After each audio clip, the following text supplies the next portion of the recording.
ರಾಜ್ಯದ ಹಲವೆಡೆ ವರುಣಾರ್ಭಟ ಜೋರಾಗಿದೆ. ರಾಜ್ಯ ರಾಜಧಾನಿ ಬೆಂಗಳೂರಿನಲ್ಲಿ ನಿನ್ನೆ ಸಂಜೆಯಿಂದಲೂ ಭಾರೀ ಮಳೆ ಸುರಿದಿದೆ. ಎಲೆಕ್ಟ್ರಾನಿಕ್ ಸಿಟಿ ಸಮೀಪ ಹೊಸೂರು ಹೈವೇ ಜಲಾವೃತವಾಗಿತ್ತು. ಪ್ರತಿ ಬಾರಿ ಮಳೆ ಬಂದಾಗಲೂ ವೀರಸಂದ್ರ ಬಳಿ ಹೆದ್ದಾರಿ ಜಲಾವೃತವಾಗ್ತಾ ಇದೆ. ವಾಹನ ಸವಾರರು ಪರದಾಡುವಂತಾಗಿದೆ. ಬಹುತೇಕ ಕಡೆ ರಸ್ತೆ ಮೇಲೆ ನೀರು ನಿಂತು ಕಾರು, ಆಟೋ, ಬೈಕ್ಗಳು ಮುಳುಗಿ ಕಿಲೋಮೀಟರ್ ಗಟ್ಟಲೆ ಟ್ರಾಫಿಕ್ ಜಾಮ್ ಉಂಟಾಗಿತ್ತು.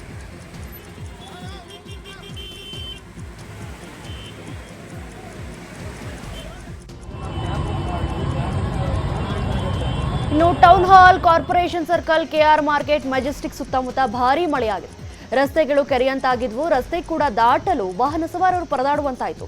ಅಕ್ಟೋಬರ್ 9ರವರೆಗೂ ಬೆಂಗಳೂರು ಸೇರಿದಂತೆ ದಕ್ಷಿಣ ಒಳನಾಡಿನ ಜಿಲ್ಲೆಗಳಲ್ಲಿ ಮಳೆ ಮುಂದುವರಿಯಲಿದೆ ಅಂತ ಹವಾಮಾನ ಇಲಾಖೆ ಯೆಲ್ಲೋ ಅಲರ್ಟ್ ಘೋಷಣೆ ಮಾಡಿದೆ.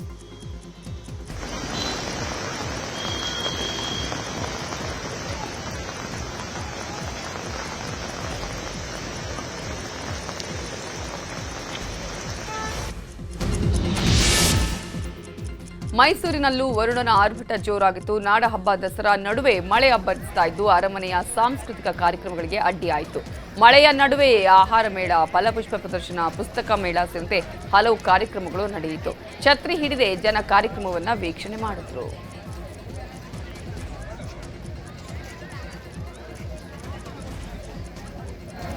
ಮಹಾರಾಷ್ಟ್ರದಲ್ಲಿ ಸುರಿದ ಮಳೆಯಿಂದಾಗಿ ವಿಜಯಪುರ ಜಿಲ್ಲೆಯ ಡೋಣಿ ನದಿಯಲ್ಲಿ ನೀರಿನ ಪ್ರಮಾಣ ಅಧಿಕ ಆಗಿದೆ. ತಾಳಿಕೋಟೆ ಪಟ್ಟಣದ ಹೊರಭಾಗದಲ್ಲಿರುವ ಡೋಣಿ ನದಿಯ ಸೇತುವೆ ತುಂಬಿ ಹರಿತಿದ್ದು ಅದರಲ್ಲಿ ವಾಹನ ಸಂಚಾರವನ್ನ ಮಾಡಲಾಗುತ್ತಿದೆ. ಕೋಲಾರ ಜಿಲ್ಲೆಯಲ್ಲೂ ಧಾರಾಕಾರವಾಗಿ ಮಳೆಯಾಗಿದೆ. ಕೋಲಾರ, ಬಂಗಾರಪೇಟೆ, ಶ್ರೀನಿವಾಸಪುರ ಹಾಗೂ ಮಾಲೂರಲ್ಲಿ ನಿನ್ನೆ ಭಾರೀ ಮಳೆಯಾಗಿದೆ. ಇಷ್ಟು ದಿನ ಮಳೆ ಇಲ್ಲದೆ ಬೆಳೆ ಒಣಗ್ತಾ ಇದೆ ಅನ್ನುವ ಚಿಂತೆಯಲ್ಲಿದ್ದ ರೈತರ ಮೊಗದಲ್ಲಿ ಮಳೆ ಮಂದಹಾಸವನ್ನ ಮೂಡಿಸಿದೆ.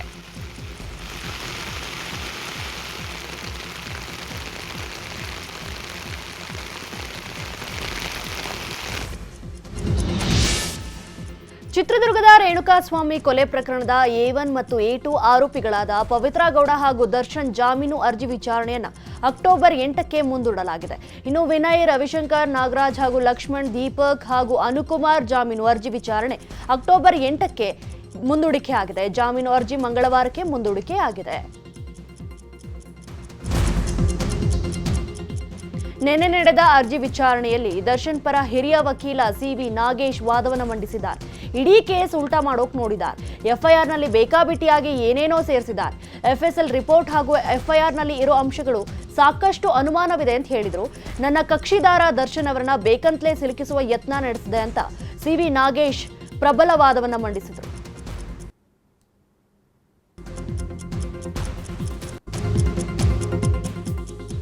ದರ್ಶನ್ ಪರ ವಕೀಲ ಸುನಿಲ್ ಮಾತನಾಡಿದ್ದು, ಪ್ರಕರಣವನ್ನ ಹೇಗೆ ತಿರುಚಿದ್ದಾರೆ, ಹೇಗೆ ದರ್ಶನ್ ಸೇರಿ ಇತರೆ ಆರೋಪಿಗಳನ್ನ ಸಿಲುಕಿಸಿದ್ದಾರೆ ಅಂತ ವಾದ ಮಾಡಲಾಗಿದೆ. ಮಂಗಳವಾರ ಇತರೆ ಆರೋಪಿಗಳ ಪರ ವಕೀಲರು ವಾದವನ್ನು ಮಂಡಿಸಲಿದ್ದಾರೆ.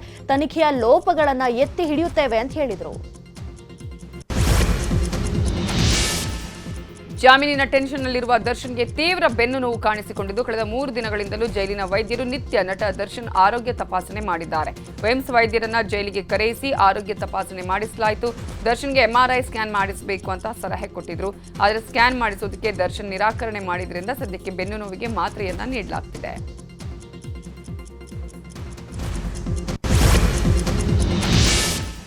ಅತ್ಯಾಚಾರ ಆರೋಪ ಪ್ರಕರಣದಲ್ಲಿ ಶಾಸಕ ಮುನಿರತ್ನ ನಾಯ್ಡು ಮತ್ತೆ ಪರಪ್ಪನ ಅಗ್ರಹಾರ ಜೈಲು ಸೇರಿದ್ದಾರೆ. ನಿನ್ನೆ ಕೋರ್ಟ್ ಮುಂದೆ SIT ಹಾಜರುಪಡಿಸಿತ್ತು. ಈ ವೇಳೆ ಅಕ್ಟೋಬರ್ 19ರವರೆಗೂ ನ್ಯಾಯಾಂಗ ಬಂಧನಕ್ಕೆ ನೀಡಿ ಕೋರ್ಟ್ ಆದೇಶ ಕೊಟ್ಟಿತ್ತು. ಮುನಿರತ್ನ ಪರ ವಕೀಲರು ಮನೆ ಊಟಕ್ಕೆ ಅರ್ಜಿ ಹಾಕಿದ್ರು. ಆದರೆ ಅದು ಜೈಲ್ ಅಥಾರಿಟಿಗೆ ಸಂಬಂಧಪಟ್ಟಿದ್ದು. ಒಂದ್ ವೇಳೆ ಕೊಡದೇ ಇದ್ದಲ್ಲಿ ಕೋರ್ಟ್ನಲ್ಲಿ ಅರ್ಜಿ ಹಾಕಿ ಅಂತ ಹೇಳಿದ್ದಾರೆ ನ್ಯಾಯಾಧೀಶರು. ಮೂಡಾ ಕೇಸ್ನಲ್ಲಿ ಸಿಎಂ ಸಿದ್ದರಾಮಯ್ಯ ಅವರನ್ನ ಕೂಡಲೇ ಬಂಧಿಸುವಂತೆ ದೂರುದಾರ RTI ಕಾರ್ಯಕರ್ತ ಸ್ನೇಹಮಯಿ ಕೃಷ್ಣ ಲೋಕಾಯುಕ್ತ SP ಉದೇಶ್ ಅವರಿಗೆ ಮನವಿ ಮಾಡಿದ್ದಾರೆ. ವಾಟ್ಸ್ಆಪ್ ಮೂಲಕ ಸಂದೇಶ ರವಾನೆ ಮಾಡಿರುವ ಅವರು ಸಿಎಂ ರಾಜ್ಯದ ಜನತೆಗೆ ಬಹಿರಂಗ ಪ್ರಚೋದನೆ ಮಾಡುತ್ತಿದ್ದಾರೆ. ಸುಳ್ಳು ಹಾಗೂ ಕಪಟ ಷಡ್ಯಂತ್ರಕ್ಕೆ ತಕ್ಕ ಪಾಠ ಕಲಿಸಿ ಅಂತ ಪ್ರಚೋದನೆ ಮಾಡಿದ್ದಾರೆ. ಈ ಕೂಡಲೇ ಅವರನ್ನ ಅರೆಸ್ಟ್ ಮಾಡಿ ಅಂತ ಸಂದೇಶ ಕಳುಹಿಸಿದ್ದಾರೆ. ಕುರಿ ಕಾಯುವನ ಮಗ ಸಿಎಂ ಆಗಿದ್ದಕ್ಕೆ ಬಿಜೆಪಿಯವರಿಗೆ ಹೊಟ್ಟೆ ಉರಿ ಅಂತ ಸಿಎಂ ಹೇಳಿಕೆಗೆ ಬಿಜೆಪಿ ರಾಜ್ಯಾಧ್ಯಕ್ಷ ಬಿವೈ ವಿಜಯೇಂದ್ರ ಪ್ರತಿಕ್ರಿಯೆ ಕೊಟ್ಟಿದ್ದಾರೆ. ಚಿತ್ರದುರ್ಗದಲ್ಲಿ ಮಾತನಾಡಿದ ಅವರು, ಅಹಿಂದ ಹೆಸರೇಳಿ ರಾಜಕೀಯಕ್ಕೆ ಬಂದವರು ಸಿಎಂ ಸಿದ್ದರಾಮಯ್ಯ. ಅಹಿಂದಾಗೆ ಶಕ್ತಿ ತುಂಬುತ್ತೇನೆ ಅಂತ ಅನ್ಯಾಯ ಮಾಡಿದ ಕೀರ್ತಿ ಅವರಿಗೆ ಸಲ್ಲುತ್ತೆ. ವಾಲ್ಮೀಕಿ ಮುಡಾ ಹಗರಣದಲ್ಲಿ ರಾಜ್ಯದ ಜನರಿಗೆ ಅನ್ಯಾಯವಾಗಿದೆ. ಅಭಿವೃದ್ಧಿ ಇಲ್ಲದೆ ಕಾಂಗ್ರೆಸ್ ಸರ್ಕಾರ ಜನರ ಶಾಪಕ್ಕೆ ತುತ್ತಾಗಿದೆ ಅಂತ ವಾಗ್ದಾಳಿ ನಡೆಸಿದ್ದಾರೆ. ಅಹಿಂದ ಹೆಸರು ಹೇಳಿಕೊಂಡು ರಾಜ್ಯದಲ್ಲಿ ಅಧಿಕಾರಕ್ಕೆ ಬಂದು ಎಲ್ಲ ಅಹಿಂದ ಸಮುದಾಯಗಳಿಗೆ ನ್ಯಾಯ ಕೊಡ್ತೇನೆ, ಅವ್ರಿಗೆ ಶಕ್ತಿ ತುಂಬ್ತೇನೆ ಅಂಥೇಳಿ ಇವತ್ತು ರಾಜ್ಯದಲ್ಲಿ ಅಭಿವೃದ್ಧಿನೂ ಇಲ್ಲದೇ ಅಹಿಂದ ಸಮುದಾಯಗಳಿಗೂ ಕೂಡ ಅನ್ಯಾಯ ಮಾಡಿರ್ತಕ್ಕಂಥ ಕೀರ್ತಿ ಸನ್ಮಾನ್ಯ ಸಿದ್ದರಾಮಯ್ಯನವ್ರಿಗೆ ಸಲ್ತದೆ. ಇವತ್ತು ರಾಜ್ಯದ ಜನ ಇವತ್ತು ಹೊಟ್ಟೆ ಹುರ್ಕೊಳ್ತಾ ಇರ್ತಕ್ಕಂಥದ್ದು. ಯಾಕೆಂದರೆ ಇಷ್ಟೆಲ್ಲ ಭರವಸೆ ಕೊಟ್ಟು ಬಂದಿರತಕ್ಕಂಥ ಕಾಂಗ್ರೆಸ್ ಸರ್ಕಾರ, ಮುಖ್ಯಮಂತ್ರಿಗಳು ಸಿದ್ದರಾಮಯ್ಯನವರು ಎಲ್ಲವನ್ನೂ ಕೂಡ ಮರೆತು ಇವತ್ತು ಏನು ತಮ್ಮ ಸ್ವಾರ್ಥವನ್ನು ಇವತ್ತು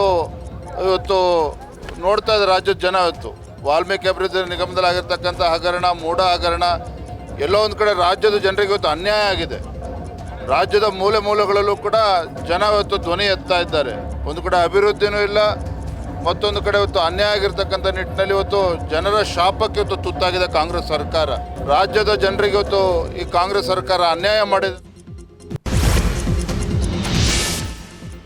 ಮೂಡಾ ಹಗರಣದ ಬಗ್ಗೆ ಸಿಎಂ ರಾಜೀನಾಮೆಗೆ ಬಿಜೆಪಿ ನಾಯಕರು ಒತ್ತಾಯ ಮಾಡುತ್ತಿರುವ ಬಗ್ಗೆ ಅಥಣಿಯಲ್ಲಿ ಶಾಸಕ ಲಕ್ಷ್ಮಣ್ ಸವದಿ ಪ್ರತಿಕ್ರಿಯೆ ಕೊಟ್ಟಿದ್ದಾರೆ. ಮೂಡಾ ಹಗರಣದಲ್ಲಿ ಸಿಎಂ ಅವರನ್ನ ಎಳೆದು ತರುವುದು ಅನಾವಶ್ಯಕ. ಕಳೆದ 20 ವರ್ಷದ ಹಿಂದೆ ಸೈಟ್ ಹಂಚಿಕೆ ಮಾಡಲಾಗಿದೆ. ಹಾಗಾದ್ರೆ 20 ವರ್ಷಗಳಿಂದ ಬಿಜೆಪಿ ನಾಯಕರೆಲ್ಲ ಹೋಗಿದ್ರು. ಹಗರಣದಲ್ಲಿ ಸಿಎಂ ಪಾತ್ರ ಇಲ್ಲ. ಸಿಎಂ ಪಾತ್ರದ ಬಗ್ಗೆ ದಾಖಲೆ ಇದ್ರೆ ಬಿಜೆಪಿಯವರು ಬಿಡುಗಡೆ ಮಾಡಲಿ ಅಂತ ಸವಾಲು ಹಾಕಿದರು. ಮೂಡಾದು ಅರ್ಥರಹಿತವಾಗಿರ್ತಕ್ಕಂಥ ಆರೋಪ, ಅದಕ್ಕೇನು ಆಗ್ತಾ ಇಲ್ಲ. ಯಾವ ಇಶ್ಯೂ ಇಂದಿದು ಮೂಡ?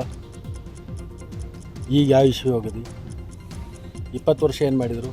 ಯಡಿಯೂರಪ್ಪನವರು ಮುಖ್ಯಮಂತ್ರಿಗಳಾಗಿ ಹೋಗಿದ್ದಾರೆ, ಸದಾನಂದ ಗೌಡ ಮುಖ್ಯಮಂತ್ರಿಗಳಾಗಿ ಹೋಗಿದ್ದಾರೆ, ಜಗದೀಶ್ ಶೆಟ್ಟರ್ ಮುಖ್ಯಮಂತ್ರಿ ಆಗಿದ್ದಾರೆ, ಬಸವರಾಜ ಬೊಮ್ಮಾಯಿ ಅವರು ಮುಖ್ಯಮಂತ್ರಿ ಇದ್ದಾಗ ಅಲೋಕೇಟ್ ಆಗಿದೆ. ಮತ್ತು ಅವಾಗ ಯಾಕಿದೆ ಅವರು ಬರಲಿಲ್ಲ? ಸಿದ್ದರಾಮಯ್ಯನವ್ರ ಪಾತ್ರ ಇದರಲ್ಲಿ ಎಳ್ಳಷ್ಟು ಇಲ್ಲ. ಡಿಸಿಸಿ ಬ್ಯಾಂಕ್ ಅಧ್ಯಕ್ಷ ಸ್ಥಾನದಿಂದ ರಮೇಶ್ ಕತ್ತಿ ರಾಜೀನಾಮೆ ವಿಚಾರವಾಗಿ ಮಾತನಾಡಿರುವ ಲಕ್ಷ್ಮಣ್ ಸವದಿ, ನಿರ್ದೇಶಕ ಮಂಡಳಿ ಹಾಗೂ ಅಧ್ಯಕ್ಷರ ನಡುವೆ ಸ್ವಲ್ಪ ಅಸಮಾಧಾನ ಇತ್ತು. ಇನ್ನು 1 ವರ್ಷ ಆಡಳಿತಾಧಿಕಾರಿ ಇತ್ತು, ಆದರೂ ರಾಜೀನಾಮೆ ಕೊಟ್ಟಿದ್ದಾರೆ. ಶಾಸಕ ಬಾಲಚಂದ್ರ ಜಾರಕಿಹೊಳಿ ನಿನ್ನೆ ಇದರ ಬಗ್ಗೆ ವಿವರಿಸಿದ್ದಾರೆ. ಬ್ಯಾಂಕ್ ವ್ಯವಹಾರ ಸುಸ್ಥಿತಿಯಲ್ಲಿದೆ, ಮುಂದಿನ ದಿನಗಳಲ್ಲಿ ಸೂಕ್ತ ರೀತಿಯಲ್ಲಿ ಕ್ರಮ ಕೈಗೊಳ್ಳಲಾಗುವುದು ಅಂತ ಹೇಳಿದರು. ಮಂಡಳಿಯ ಸದಸ್ಯರ ಮತ್ತು ಅಧ್ಯಕ್ಷರ ಮಧ್ಯದಲ್ಲಿ ಸ್ವಲ್ಪ ಸಣ್ಣ ವೈಮನಸ್ಸಿರೋದ್ರಿಂದ 1 ವರ್ಷ ಅವಧಿ ಇದೆ. ಅದಕ್ಕೆ ಈಗ ರಾಜೀನಾಮೆ, ನಾನು ಊರಲ್ಲಿ ಇರಲಿಲ್ಲ, ಡೆಲ್ಲಿಗೆ ಹೋಗಿದ್ದೆ. ನಿಮ್ಮೆಲ್ಲ ನಿರ್ದೇಶಕರು ನನಗೆ ಭೇಟಿಯಾಗಿದ್ದರು, ಅವರೆಲ್ಲ ವಿಚಾರಗಳನ್ನು ಹೇಳಿದ್ದಾರೆ. ಒಟ್ಟಾರೆ ಅದನ್ನು ಸೌಹಾರ್ದಯುತವಾಗಿ ಬಗೆಹರಿಸ್ತಕ್ಕಂಥ ಕೆಲಸವನ್ನು ನಾವು ಮಾಡ್ತೀವಿ. ಈಗಾಗಲೇ ಬಾಲಚಂದ್ರ ಜಾರಕಿಹೊಳಿ ಅವರೂ ಕೂಡ ಅದರ ಒಂದು. ಇವತ್ತು ಕೇಂದ್ರ ಸಚಿವ ಎಚ್.ಡಿ. ಕುಮಾರಸ್ವಾಮಿ ಕೋಲಾರಕ್ಕೆ ಭೇಟಿ ಕೊಡಲಿದ್ದಾರೆ. ಕೋಲಾರದ ಜೆಡಿಎಸ್ ಮುಖಂಡ ನಾಗರಾಜ್ ಅವರ ಖಾಸಗಿ ಮಳಿಗೆ ಪ್ರಾರಂಭೋತ್ಸವ ಕಾರ್ಯಕ್ರಮದಲ್ಲಿ ಭಾಗಿಯಾಗಲಿದ್ದಾರೆ.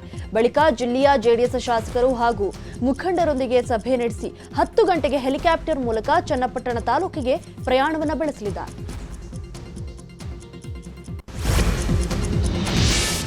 ಚನ್ನಪಟ್ಟಣ ಉಪಚುನಾವಣೆಗೆ ನಿಖಿಲ್ ಕುಮಾರಸ್ವಾಮಿ ಸ್ಪರ್ಧೆ ಬಹುತೇಕ ಫಿಕ್ಸ್ ಆದಂತಿದೆ. ಜೆಡಿಎಸ್ ನಾಯಕ ಕೇಂದ್ರ ಸಚಿವ ಎಚ್.ಡಿ. ಕುಮಾರಸ್ವಾಮಿ ಹಾಗೂ ಯುವ ನಾಯಕ ನಿಖಿಲ್ ಕುಮಾರಸ್ವಾಮಿ ಇವತ್ತು ಕ್ಷೇತ್ರಕ್ಕೆ ಭೇಟಿ ನೀಡಲಿದ್ದು, ಕ್ಷೇತ್ರದ 5 ಜಿಲ್ಲಾ ಪಂಚಾಯಿತಿಗಳ ವ್ಯಾಪ್ತಿಯಲ್ಲಿ ಬಹಿರಂಗ ಸಭೆಯನ್ನು ನಡೆಸಲಿದ್ದಾರೆ. ಜೆಡಿಎಸ್ ಕಾರ್ಯಕರ್ತರು, ಮುಖಂಡರು ಎಚ್ಡಿಕೆ ಹಾಗೂ ನಿಖಿಲ್ಗೆ ಸಾಥ್ ನೀಡಲಿದ್ದಾರೆ. ಕನ್ನಡಿಗರ ಮೆಚ್ಚಿನ ನಿಮ್ಮ ನ್ಯೂಸ್ 18 ಕನ್ನಡ ಈಗ ವಾಟ್ಸ್ಆಪ್ನಲ್ಲಿಯೂ ಲಭ್ಯ. ಕರ್ನಾಟಕ ಮತ್ತು ದೇಶ ವಿದೇಶದ 360 ಡಿಗ್ರಿ ಸುದ್ದಿ ವಿವರವನ್ನ ನೀವು ನಿಮ್ಮ ಕೈ ಬೆರಳುಗಳಲ್ಲಿಯೇ ಪಡೆಯೋದಿಕ್ಕೆ ಈ QR ಕೋಡ್ ಅನ್ನು ಸ್ಕ್ಯಾನ್ ಮಾಡಿ. ನಮ್ಮ ಚಾನೆಲ್ ಅನ್ನು ಫಾಲೋ ಮಾಡಿ, ನೋಟಿಫಿಕೇಶನ್ ಆನ್ ಮಾಡಿ.